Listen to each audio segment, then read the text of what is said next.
नमस्कार जी। इस समय भारत में कोरोना के जो मामले हैं उनमें बढ़ोतरी देखने को मिली है। सक्रिय मामलों की संख्या 3000 के पार चली गई है। केरल, महाराष्ट्र और दिल्ली जैसे राज्यों में मामले तेजी से बढ़े हैं। ओमिक्रॉन के कारण मामलों में वृद्धि देखने को मिली है, लेकिन विशेषज्ञों का यह भी कहना है कि संक्रमण अभी गंभीर नहीं है। भारत में कोरोना इतनी तेजी से फैल रहा है कि हर रोज मरीजों की जो संख्या है वह बढ़ रही है। इस समय देश में एक्टिव मामलों की जो संख्या है वह 3000 के ऊपर चली गई है। शुक्रवार को और शनिवार को कोविड से 3 मरीजों की मृत्यु भी हो चुकी है। जो स्वास्थ्य मंत्रालय की वेबसाइट है वह बताती है कि 1 जून को देश में कोविड के 3758 एक्टिव मामले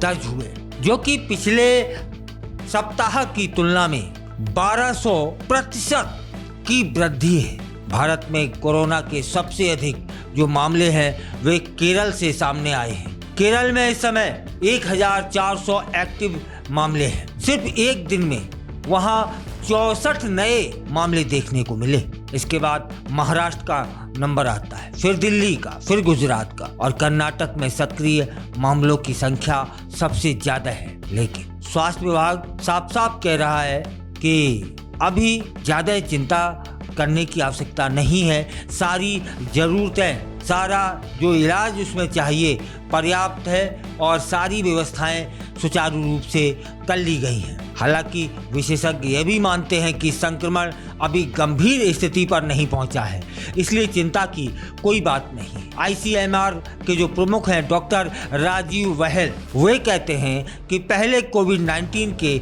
मामले 2 दिन में 2 गुने हो जाते थे, लेकिन इस बार ऐसा देखने को नहीं मिल रहा है। संक्रमण की दर अभी कम है। यहाँ यह भी जानना जरूरी है कि विश्व स्वास्थ्य संगठन ने LF7 और NV 1.8.1 वेरिएंट को संक्रमण के लिए जिम्मेदार माना है। कोविड वैक्सीन के इस वेरिएंट के खिलाफ प्रभावी बने रहने की उम्मीद भी की जा रही है। फिलहाल इस समय तेजी से बढ़े हुए मामले बता रहे हैं कि हमें और आपको जागरूकता के साथ रहना है, एहतियात के साथ रहना है और जितनी भी गाइडलाइन है उनका पालन करना है।